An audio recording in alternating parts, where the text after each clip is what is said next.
ॐ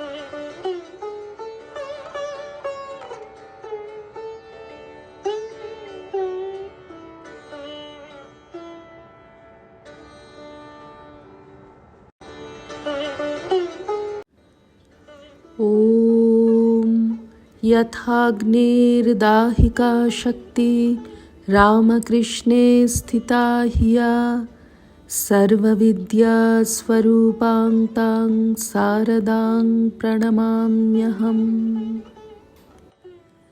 শ্রী শ্রী মায়ের কথা, শ্রী সুরেন্দ্রনাথ সরকার। আর একবার অপর 4 জন ভক্তসহ জয়রামবাটি গিয়াছিলাম। কোয়ালপাড়া মঠ হইতে এমন সময় রওনা হই যে বেলা থাকিতেই শ্রী শ্রী মায়ের বাড়ি পৌঁছিবার কথা। সঙ্গে ওই দেশি একটি কুলিও ছিল। আমার জানা রাস্তা, কিন্তু মায়ের বাড়ির নিকট গিয়া পথ ভুল হইয়া গেল। কিছুতেই আর পথ খুঁজিয়া পাই না। ওই দেশি লোকটিরও গোলমাল হইয়া গিয়াছে। ক্রমে রাত্রি হইল, সঙ্গীরা প্রমাদ গুনিলেন। তখন আমরা সকলেই ক্লান্ত। কি করি? এক বাঁশবনের ভিতরে আমি কম্বল পাতিয়া বসিয়া পড়িলাম। মায়ের উপর বড় অভিমান হইল। মা, আমরাই শুধু তোমাকে খুঁজব, আর তুমি কিছুই দেখবে না? এমন সময় দেখি একটি আলো লইয়া রাসবিহারী দাদা ও হেমেন্দ্র আসিয়া উপস্থিত। এই রাত্রিরে এ পথে তাহাদের আগমনে বিস্মিত হইলাম। তাহারা বলিলেন, আমরা এদিকে আসব কোনো কথাই ছিল না, ভাগ্যে এ পথে এসে পড়েছি। শ্রী শ্রীমাকে দর্শন ও প্রণাম করিবার পর তিনি জিজ্ঞাসা করিলেন, হ্যাঁ বাবা, তোমরা বুঝি খুব ঘুরেছ? আমি, হ্যাঁ মা, পথ ভুল হয়েছিল। তখন শ্রী শ্রী মায়ের জন্য নতুন বাড়ি হইতেছিল। পূর্বোক্ত ব্রহ্মচারীদ্বয় ওই কাজে খুব ব্যস্ত থাকিতেন। শ্রীহট্ট হইতে 2টি ভক্ত আসিয়াছিলেন। তন্মধ্যে একটি পূর্বে দয়ানন্দ স্বামীর ভক্ত ছিলেন। তিনি ইহাকে প্রহ্লাদের অবতার বলিয়া নিজ ভক্তগণ মধ্যে প্রচার করিতেন। আমি উক্ত ভক্ত 2টিকে শ্রী শ্রী মায়ের নিকট লইয়া যাই। তাহারা প্রণাম করিলে আমি বলিলাম, মা, অরুণাচলে দয়ানন্দ নামে এক সাধু নিজেকে অবতার বলেন, এটি তাঁরই ভক্ত ছিল। তিনি বলিতেন, এ প্রহ্লাদ।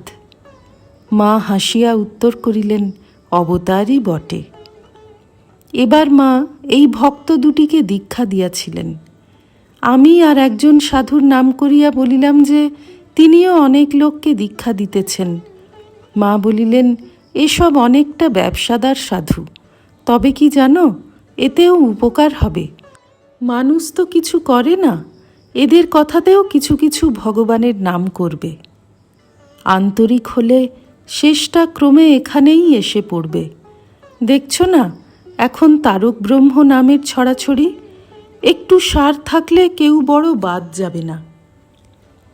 আমাদের সঙ্গী ভক্ত 4টিকে মা দীক্ষা দিয়াছিলেন। তন্মধ্যে একটি ছেলে মানুষ ভক্তকে মা দীক্ষান্তে বলিয়াছিলেন 108 বার জপ করবে। তাহাতে সে সন্তুষ্ট হয় নাই। তাহার ইচ্ছা 1000 লক্ষ বার জপ করে। মা ঈষৎ হাসিয়া বলিলেন, এখন মনে করছো বটে, সে তো তোমরা পারবে না। কত কাজ তোমাদের করতে হয়, বেশি পারো ভালোই। মাকে পূজা করিবার জন্য একদিন কিছু পদ্মফুল সংগ্রহ করিয়া আনিলাম। মা বলিলেন, কয়েকটি সিংহবাহিনীকে দিয়ে এসো, আর কিছু রেখে যাও। একটি ভক্ত বলিলেন, সব ফুল আপনার পায়ে দিয়ে পুজো করব। মা, আচ্ছা সে হবে, এই তো আমার পা, তার আবার পুজো।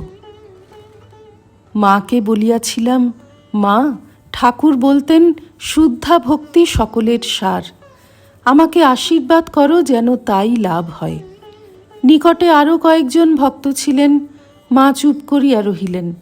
ক্রমে সকলে চলিয়া গেলে মা আমাকে একান্তে বলিলেন, ও কি সকলেরই হয় গা, তবে তোমার হবে। শ্রী রামকৃষ্ণার্পণমস্তু।